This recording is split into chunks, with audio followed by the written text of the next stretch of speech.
मैं मीठे पौधे याद हैं। तुम्हें मीठा धनिया याद है? आओ मेरे खुदाया, वो बहुत लजीज था। चरवाहा गर पड़ा और रोने लगा। मेरी जिंदगी बर्बाद हो गई, बस बर्बाद हो गई।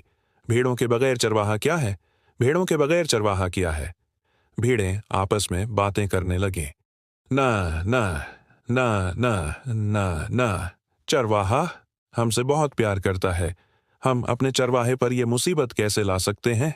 सुलेमान ने यह सब कुछ बादशाह को बताया और आखिरकार बादशाह ने बड़ी मुस्कुराहट के साथ कहा, अब पौधे बर्बाद हो गए हैं। भीड़ें बें बें करती रहीं और वो उन्हें समझ गया। पहला आदमी गुस्से में था, उसके चेहरे पर गुस्सा था और वो बड़ी ऊंची आवाज में बोला, वो आदमी, उसके जानवर मेरे बाग में आए, उन्होंने मेरा सारा फल खा लिया, मेरे सारे पौधे, गाजर, मीठा धनिया। मुलक मोहम्मद, एहसन, मैं मीठे पौधे याद हैं। तुम्हें मीठा धनिया याद है?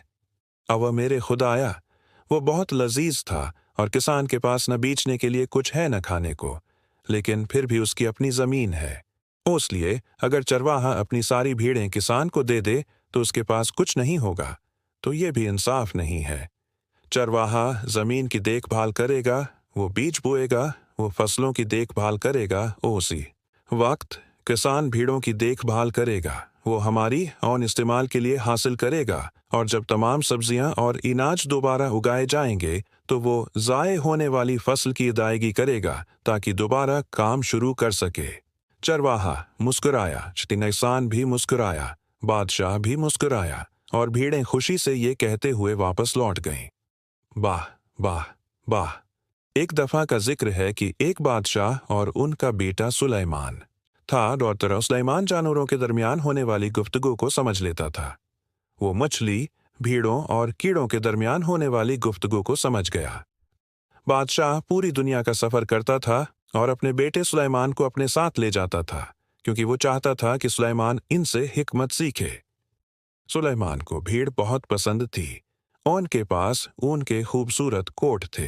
अनन नन्नन दन नन्नन। तुम्हें मीठे पौधे याद हैं? तुम्हें मीठा धनिया याद है? ओह मेरे खुदाया, वो बहुत लजीज था। सुलेमान समझ गया।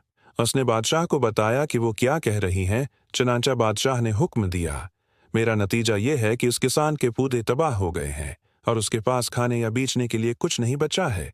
इसलिए मैं फैसला करता हूँ कि वो आदमी तमाम भीड़ें उस आदमी को देगा। लोग हर वक्त बादशाह के पास अपने मसाइल के लिए आते थे। अगर उन्हें किसी किस्म की परेशानी होती तो वो बादशाह के पास आते, और बादशाह हमेशा बहुत गौर से सुनता था, और इसी तरह सुलेमान भी सुनता था। एक दिन जब सुलेमान की उम्र 11 साल थी, कुछ आदमी एक मसला लेकर आए। एक चरवाहा और एक किसान और भीड़ों का एक रिवड़ आ गया। बादशाह चरवाहे की तरफ मतवजा हुआ। चरवाहा भी नाराज था। चरवाहा भीड़ों की तरफ मतवजा हुआ और कहा, तो तुम इस आदमी के बाग में गए और उसके पौधे खा गए। भीड़ों ने यह सुना और मड़कर एक दूसरे से सरगोशी की। मोहम्मद, एहसन। एक दफा का जिक्र है कि एक बादशाह और उनका बेटा सुलेमान था। सुलेमान जानवरों के दरमियान होने वाली गुफ्तगू को समझ लेता था। वो मछली, भीड़ों और कीड़ों के दरमियान होने वाली गुफ्तगू को समझ गया। बादशाह पूरी दुनिया का सफर करता था और अपने बेटे सुलेमान को अपने साथ ले जाता था, क्योंकि वो चाहता था कि सुलेमान उनसे हिकमत सीखे। लोग हर वक्त बादशाह के पास अपने मसाइल के लिए आते थे। अगर उन्हें किसी किस्म की परेशानी होती तो वो बादशाह के पास आते, और बादशाह हमेशा बहुत गौर से सुनता था, और इसी तरह सुलेमान भी सुनता था। एक दिन जब सुलेमान की उम्र 11 साल थी, कुछ आदमी एक मसला लेकर आए। एक चरवाहा और एक किसान और भीड़ों का एक रिवड़ आ गया। सुलेमान को भीड़ बहुत पसंद थी। इनके पास ऊन के खूबसूरत कोट थे। भीड़ें बें बें करती रहीं और वो उन्हें समझ गया। पहला आदमी गुस्से में था, उसके चेहरे पर गुस्सा था और वो बड़ी ऊंची आवाज में बोला, वो आदमी, उसके जानवर मेरे बाग में आए, उन्होंने मेरा सारा फल खा लिया, मेरे सारे पौधे, गाजर, मीठा धनिया। बादशाह चरवाहे की तरफ मतवज्जा हुआ।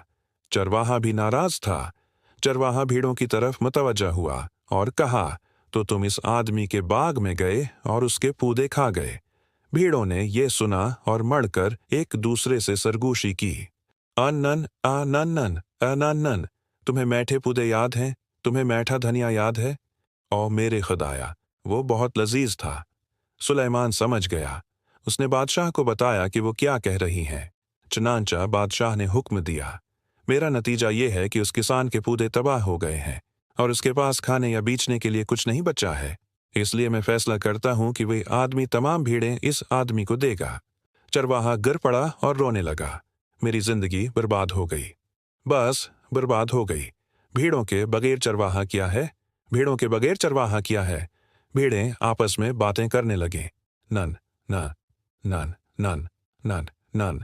चरवाहा हमसे बहुत प्यार करता है, हम अपने चरवाहे पर यह मुसीबत कैसे ला सकते हैं? सुलेमान ने यह सब कुछ बादशाह को बताया और आखिरकार बादशाह ने बड़ी मुस्कुराहट के साथ कहा, अब पूदे बर्बाद हो गए हैं और किसान के पास न बेचने के लिए कुछ है न खाने को, लेकिन फिर भी उसकी अपनी जमीन है। इसलिए अगर चरवाहा अपनी सारी भीड़ें किसान को दे दे तो उसके पास कुछ नहीं होगा, तो ये भी इंसाफ नहीं है। चरवाहा जमीन की देखभाल करेगा, वो बीज बोएगा, वो फसलों की देखभाल करेगा।